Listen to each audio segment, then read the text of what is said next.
So cheap! Sa akin meron ako isang pack na biskwit. Meron pa akong chichirya dito. Tsaka meron pa akong Chucky. Oh, Danica, ang dami naman yan. Mahingi naman kami ng nag-iisa lang. Oo nga, Danica. Gusto mo palit na lang tayo? Ganito kasi palagi baon ko. Nakakasawa na. Ayoko nga. Baka hindi yan masarap. Bibigyan ko na lang kayo ng tig-iisa. O ito sa'yo. O ito sa'yo, Maria. Wow! Ang bait mo naman! Salamat, Danica! Junjun, bakit hindi ka pa naglalabas ng pagkain? Anong baon mo?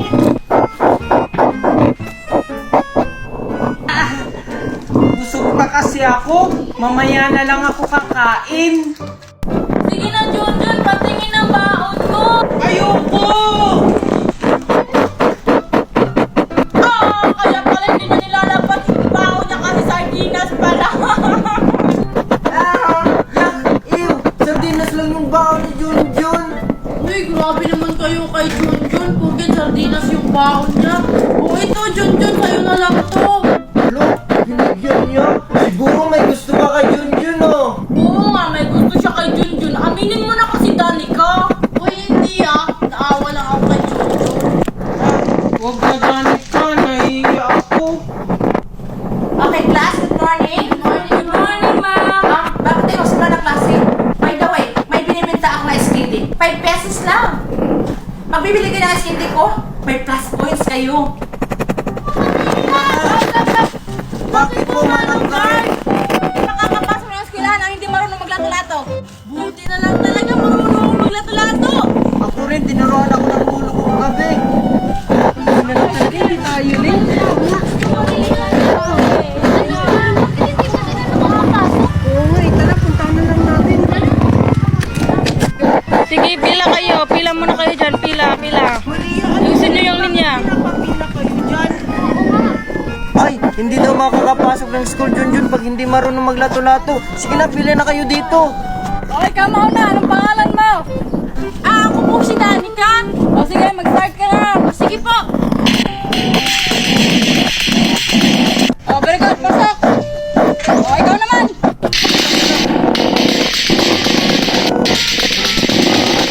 Sige, pasok. Okay, next. Matagal-tagal ka pa. Hindi ko nakakagawa ko yan. Pasok. O, ikaw, Inday. Hindi po ako si Inday, ako po si Mimay.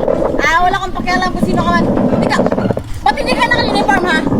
Eh ano naman po, eh Friday naman ngayon. Eh yung teacher nga namin walang panty. Sinita mo ba? Oh, sumasagot ka pa!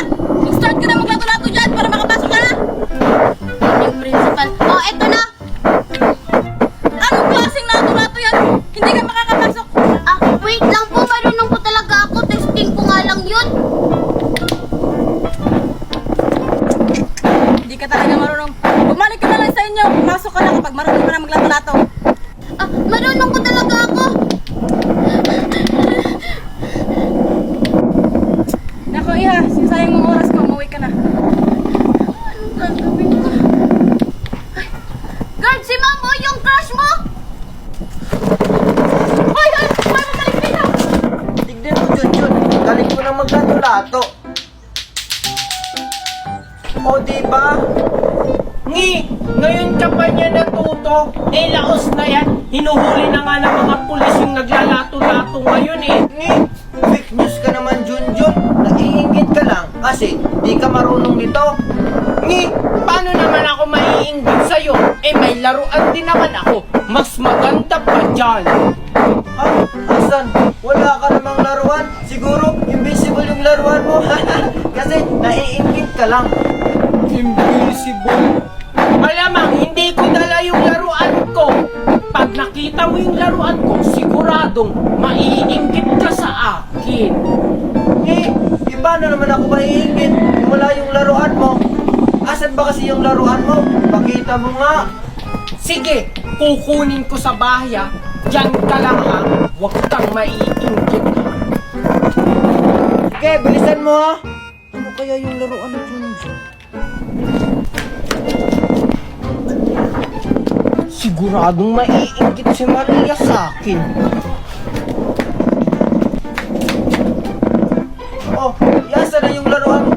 yayabang mo? Oh, tingnan mo! Ang ganda ng laruan ko! Yan lang, water gun. May ganyan din naman ako sa bahay. Hindi naman to water gun, bubble guns to. Tingnan mo! Bubble gun daw. Wala namang bulang lumalabas. Sira na ata yan. Hindi to sira! Nakalimutan ko lang lagyan bala! Diyan ka lang, wait ka lang dyan ha! Oh, tingnan mo, hindi to sira! Oh, diba ang daming bubbles na lumalabas? Bili na kayo, lato-lato, mura lang. Mapapumura kayo pag tinamaan. Bili na, lato-lato. Kaya Bubbles yan. Sige, ito na. Wala, Jindon, may nagbibenta ng lato-lato. Di ba sikat yan? Oo nga, no? Kaso wala nga yung perang pangbili. Ay, may naisip ako. Ano yun? Kumausap sa tindera. Tapos, ako yung bahala sa pagkuha. Tapos, pag may nakuha na ako, takbo na agad tayo. Sige, tara na!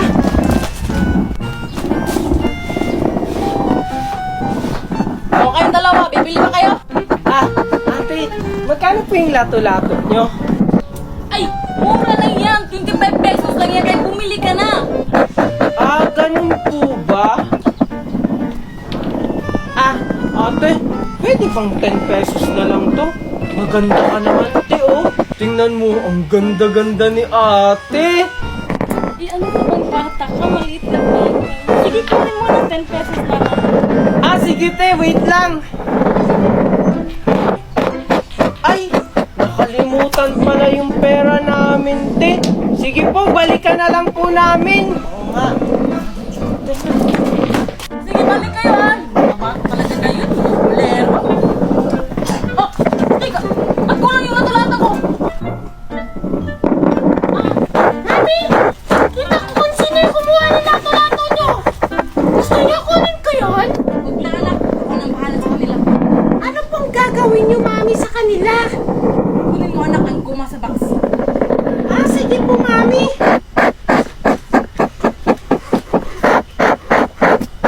Eto po, Mami, oh. Ito na yung panahon para sa sila.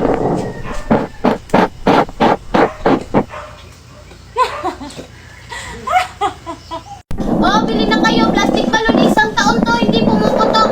Dali na, bili na kayo. Bili na. Bili na kayo. Bili na kayo. Plastic balloon. Bili na. May plastic balloon na nagbebenta. Total, 100 pesos naman yung baon ko. Bibili na lang ako. May tira pa naman to para sa recess. Oy, Junjun. Halika dito, bumili ka. Alam ko, marami kang baon. Dali. Opo, kaya nga po ako pumunta dito kasi bibili po ako ng plastic balloon. Magkano po isa niyan? Ay, mura lang to, Junjun. 100 yung isa. Ha? 100 ang isa? Ang mahal naman ng plastic balloon nyo.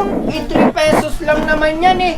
100 na nga lang yung baon ko eh. Hindi mo ba alam, Junjun, na itong plastic balloon na binibenta ko ay gawa sa Orocan plastic? Isang taon to bago pumutok. Eh, yung 3 pesos na sinasabi mong plastic balloon, pumuputok agad yun. Talaga lang ha, isang taon bago pumutok yan. O sige, bili ako ng isa, yung kulay green. Magtitiis na lang ako sa school na hindi kumain sa recess. Salamat, nakabenta na lang ako. Oh, ito po yung bayad ko. Siguraduhin mo isang taon bago pumutok ito ha. Sige nga, papalubuhin ko to kung isang taon bago pumutok.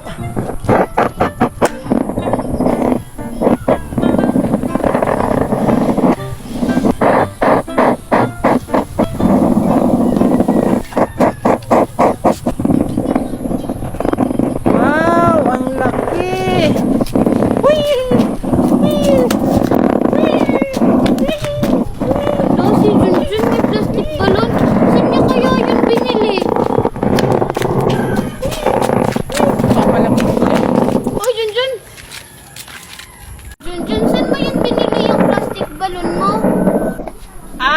Doon kila Aling Bining, binili ko to. Kasi sabi niya 1 taon daw to bago pumuto, kaya bumili ako. Oh, ang galing naman.